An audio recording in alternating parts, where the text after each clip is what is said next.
નમસ્કાર મિત્રો, વિડીયોમાં તમારું સ્વાગત છે। જી હા મિત્રો, અત્યારે હાલના મોટા અને મહત્વના સમાચાર સામે આવી રહ્યા છે। તો મિત્રો, સમાચારમાં વાત કરીએ તો હારીજ રાધનપુર હાઈવે પર લક્ઝરી બસ અને એક્ટિવા વચ્ચે અકસ્માત, 2ના મોત।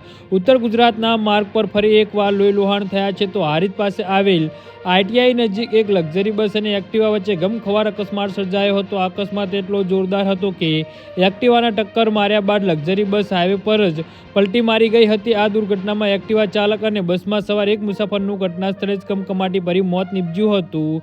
તો મળતી વિગતો મુજબ આ લક્ઝરી બસમાં સવાર મુસાફરો શંકેશ્વર ખાતે આયોજિત પાટીદાર સમાજના કાર્યક્રમમાં હાજરી આપીને પરત ફરી રહ્યા હતા। ખુશીનો માહોલમાં ઘરે પરત ફરી રહેલા આ શ્રદ્ધાળુઓને મુસાફરો માટે હારીજ પાસેનો માર્ગ કાળમુખો સાબિત થયો હતો। અચાનક એક્ટિવા સામે આવી જતા ચાલકે સ્ટીયરિંગ પરથી કાબુ ગુમાવ્યો હતો અને બસ પલટી ખાઈ ગઈ હતી।